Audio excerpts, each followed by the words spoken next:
शुरू से ही हम लोग आवाज उठाते रहे हैं। सदन के दौरान भी हम लोगों ने आवाज उठाई।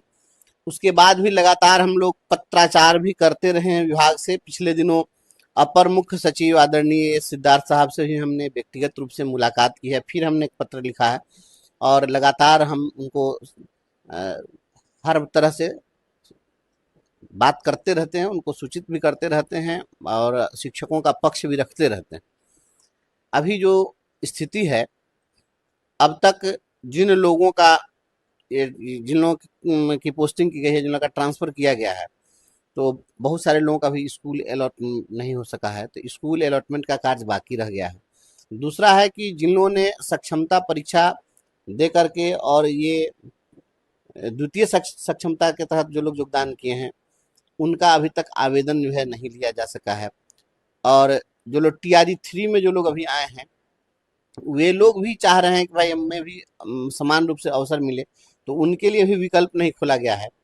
जो लाइब्रेरियन हैं, उन लोगों से भी स्थानांतरण के लिए आवेदन नहीं लिया गया है।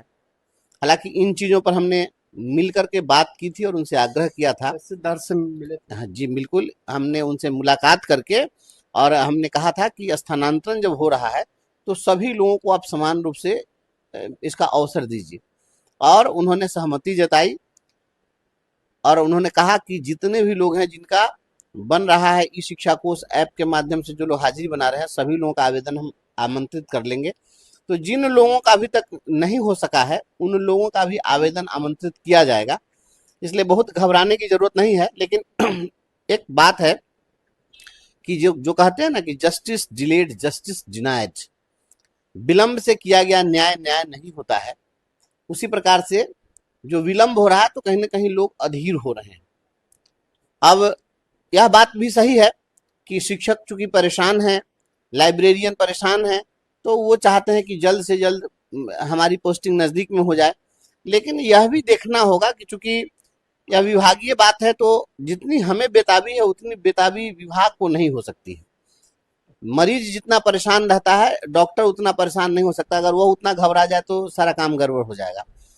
लेकिन एक चीज जरूर है, मैं इसके लिए सिद्धार्थ साहब को धन्यवाद देता हूँ, और निश्चित रूप से इस चीज के लिए उनको अप्रिसिएशन मिलना चाहिए कि अब तक जो भी पोस्टिंग हुई है, कहीं से 1 रुपए की उगाही नहीं हो सकी, कहीं शिक्षकों का कोई शोषण नहीं हो सका। और यही बात उन्होंने मुलाकात के दौरान भी कही थी मुझसे कि अगर इतने लार्ज स्केल पर ट्रांसफर के लिए अगर हम खुली छूट दे दें जिलों को, और जिला स्तरीय पदाधिकारियों को इसके लिए हम ऑथराइज कर दें, तो ये सभी लोग मिल करके शिक्षकों को लूट लेंगे, बर्बाद कर देंगे। तो ये बेलगाम अफसरशाही है, और पदाधिकारियों का जानते हैं कि क्या स्थिति है।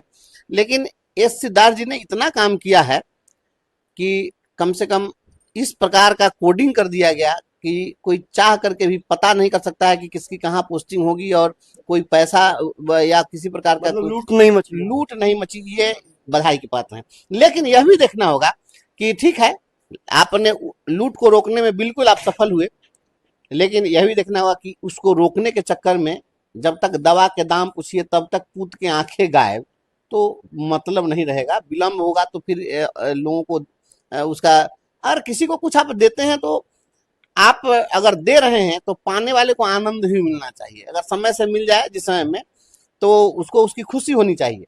और का बरसा जब कृषि सुखाने, और दिनकर जी ने लिखा है कि जब फसल सूख कर जल के बिन तिनका तिनका बन गिर जाए, फिर होने वाली वर्षा का रह जाता कोई अर्थ नहीं। नित्य जीवन संघर्षों से जब टूट गया हो अंतर्मन, फिर सुख के मिले समंदर का रह जाता कोई अर्थ नहीं।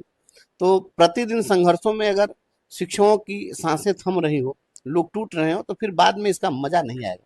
इसलिए जितना जल्द हो स्थानांतरण कर दिया जाए। और एस सिद्धार्थ साहब का प्रयास सराहनीय है, हम सराहना करते हैं।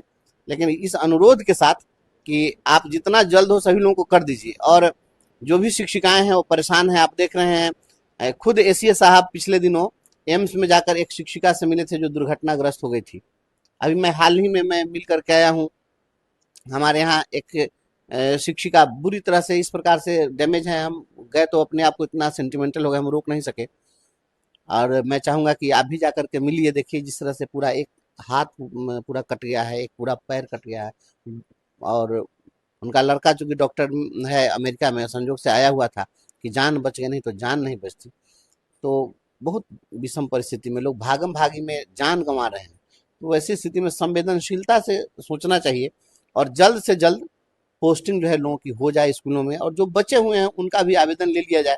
साथ साथ सामने विधानसभा चुनाव भी आने वाला है, लोग इसके लिए भी डरे हुए हैं कि अगर समय से नहीं हो पाया तो फिर आचार संहिता लागू होने के बाद में सभी लोग फंस जाएंगे। तो जितना जल्द हो सभी लोगों का कर दिया जाए। और दूसरी बात एक और मैं कहना चाहता हूँ कि अभी भी बहुत सारे लोग हैं हर जिले में, सभी जिलों में आप देखेंगे 100, 200, 150, 300 ऐसे शिक्षक हैं जिनका अभी तक एचआरएमएस ऑन बोर्डिंग का काम नहीं हो सका है। तो एचआरएमएस का ऑन बोर्डिंग नहीं हो पाएगा। अब उसमें क्या टेक्निकल मामला है, जिला स्तरीय पदाधिकारी कहते हैं कि हमको जो करना था करके भेज दिए। राज्य स्तर पर जो पदाधिकारी हैं वो कुछ सही जवाब नहीं दे पाते हैं, वो कहते हैं कि आप जाइए, हमने डीओ को कह दिया है। तो आप निदेशालय दौड़ा देगा जिला में और जिला वाले दौड़ा देंगे सचिवालय में, तो ये शिक्षक कहाँ जाएंगे।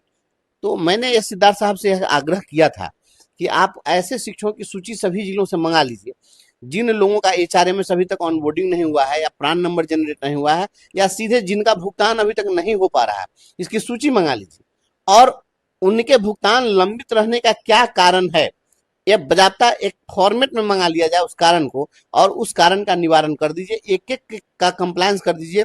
यहाँ जो निदेशालय में बैठे हुए पदाधिकारी कर्मचारी हैं उनको दीजिए कि हर हाल में जिस स्तर पर भी लंबित हो काम उसको दुरुस्त करके और उनका भुगतान करा दीजिए। अभी भी बहुत सारे लोग हैं जिनका 5-5 महीने, 6ठा महीना हो गया पेमेंट नहीं मिल पाया। तो पैसा नहीं मिलेगा तो स्वाभाविक है कि क्या स्थिति होगी, 6-6 महीना वेतन नहीं दीजिएगा और निष्ठापूर्वक काम खोजिएगा तो कहाँ से करेगा। अभी देखिए लगन का समय चल रहा है, सभी लोगों की लायबिलिटी बढ़ी हुई है। ग्रीष्मावकाश का समय है, आप ग्रीष्मावकाश इसी के लिए दे रहे थे कि लोग जो है कहीं घूमने फिरने जाएं, कुछ अपने को रिचार्ज करें, फिर आए तो पूरे मनोयोग से काम करें। तो उसके पास पैसा ही नहीं रहेगा तो परेशान रहेगा तो क्या करेगा। मानसिक रूप से कभी भी शिक्षक को परेशान नहीं किया जाए। अगर शिक्षक मानसिक रूप से परेशान होंगे तो एकदम समझ लिए कि आपका कोई काम नहीं होगा, कितना भी ढिढोरा पीट लीजिए, कहीं शिक्षकों का कोई शोषण नहीं हो सका। और यही बात उन्होंने मुलाकात के दौरान भी कही थी मुझसे कि अगर इतने लार्ज स्केल पर ट्रांसफर के लिए अगर हम खुली छूट दे दें जिलों को और जिला स्तरीय पदाधिकारियों को इसके लिए हम ऑथराइज कर दें तो ये सभी लोग मिल करके शिक्षकों को लूट लेंगे, बर्बाद कर देंगे। तो ये बेलगाम अफसरशाही है और पदाधिकारियों का जानते हैं कि क्या स्थिति है।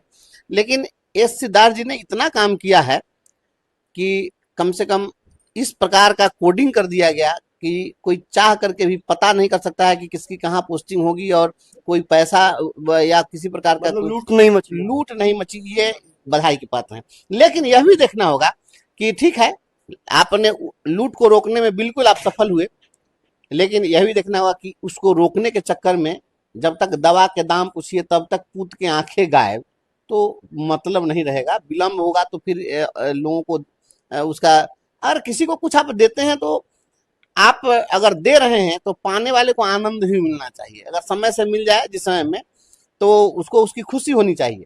और का बरसा जब कृषि सुखाने, और दिनकर जी ने लिखा है कि जब फसल सूख कर जल के बिन तिनका तिनका बन गिर जाए फिर होने वाली वर्षा का रह जाता कोई अर्थ।